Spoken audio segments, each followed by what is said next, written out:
Ladies and gentlemen, today we're reviewing a 996.1 Porsche 911 Carrera, and this example is bone stock. I have reviewed some 996s before on the channel, notably a 996.1 previously, which was a 4 Cabriolet, which of course is much heavier than this. So this is the rear-wheel drive version, the hardtop version, and I'm predicting that it's probably going to be a little bit more aligned with the driving ethos I'm after compared to the heavier Cabriolet. So, with that being said, let's take her for a spin and see how she drives. So bone stock except for 3 things on the interior. We have the Sparco bucket seat, we have the shift knob, and we have the steering wheel.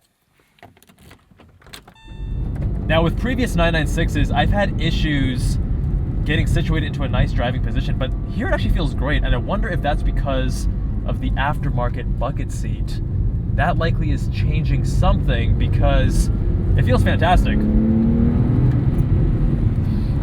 Now right off the bat, steering feel, you know I gotta talk about it. And this hydraulic assisted rack, I love it, man. This is not the most pristine example. This car has 114,000 miles on it, but this is a tight steering. This is teeming with feedback. The road, I can read every texture of the road, and this hydraulic rack is the translator. It's just, it's precise. Turn-in is great, good steering feel, good weight, nice quick ratio. I'm a fan. I'm definitely a fan. Now compared to the 4 Cabriolet that I drove previously, this is much lighter. We're saving several hundred pounds, and we're getting a stiffer chassis.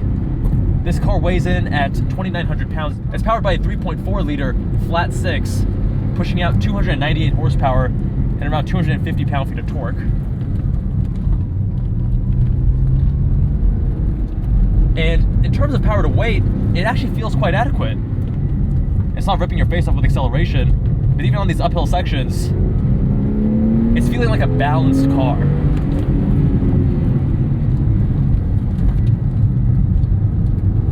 There are no steering assists, and this is actually the last model year where they have a cable actuated throttle, which I like. It makes for a more responsive throttle response. And I'm kind of confused because the pedal placement on previous 996 has bothered me, but here it's actually a cinch. Look, heel toe, no problem, size 13 shoes, not having any issues.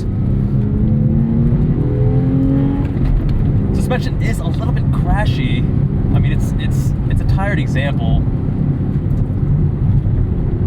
but I love the steering. The steering is actually quite strong. You have to remember, when you're doing all-wheel drive, anytime you're powering the front wheels, you are numbing out some of that communication. Now when it comes to actual gear shifts, the throws are definitely longer than I would like, and there is a lot of lateral slop to the shifter. But it does fit the character of the car. I'm not going for razor edge, sharp handling. I'm going for more sporty cruiser, and the longer throws are more fitting of that. Although at times it is a little bit like, you are a little bit uncertain as to whether or not you're getting into the right gear. Oh, what's up, NSX? Everything is stock here. We have 265 section width tires in the rear, 225 up front. And going uphill, when you give it the beans, you can feel the front end getting a little bit lighter, but I have not elicited any understeer yet.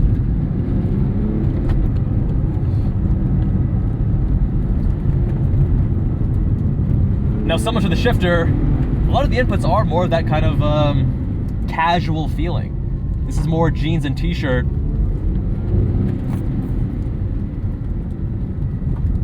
The brakes are a bit wooden, if you will. Not the best feedback, not the best bite either. In terms of inputs, the steering is the star of the show here. Teeming with feedback, and I like this aftermarket wheel. Does feel really nice. I'd say that the rim's a little bit skinny for me. I like them a little bit chunkier. I do have larger hands though, so it depends on, of course, your preferences.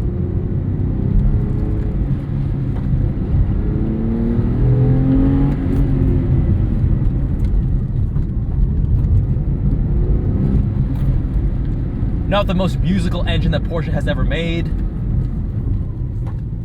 but Porsche flat sixes never sound bad.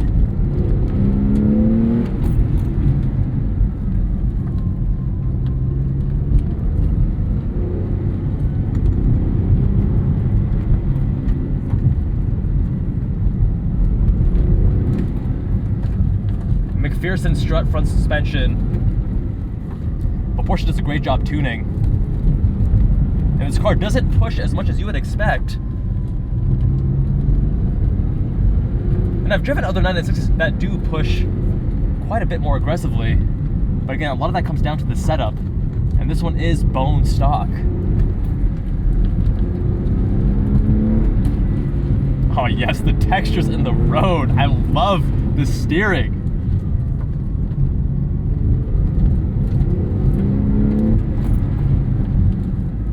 I'm actually surprised how different this car is compared to that Ford Cabriolet that I drove. This is much tighter, lighter, more nimble, better feedback. This is definitely the one you want if you're going for driver engagement and driver reward. Rear wheels being powered, lighter weight, closer to that pure sports car formula.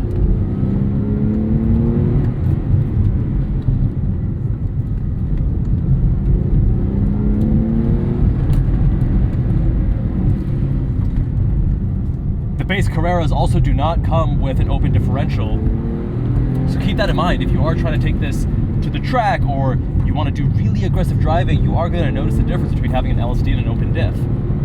But I think that most people who buy one of these cars, they're not trying to go 9/10. They're okay with 5 or 6/10. And for that, you're not really going to notice it.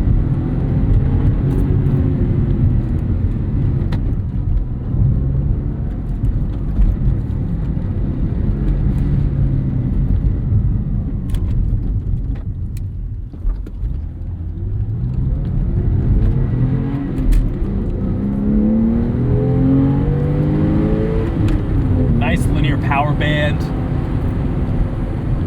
red light around 7,000 RPM. Woohoo!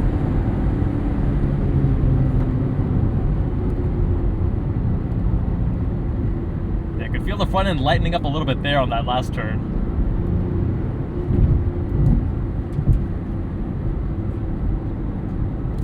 The 996s are really the unloved generation. 993s air-cooled, this is the first water-cooled. And the 997s definitely evolved in the 911 lineage in a pretty substantial way.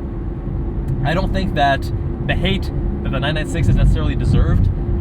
Actually, you know what? Since we're going in this tunnel, put these down, I'll show you what she sounds like.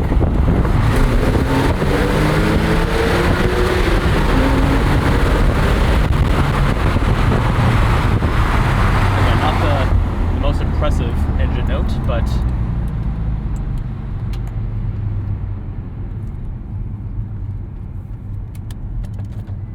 overall, it is an endearing car, this 996 generation. You may need to get past the dated interior that didn't age quite so well, the exterior styling, which also didn't age as well as some other generations. But it is a very endearing car. It does have something to offer you as the driver in terms of driver engagement and involvement. Let me know what you guys think. Would you choose a 996 Carrera? Much love, my friends. Thanks for watching, and I'll see you guys in that next one.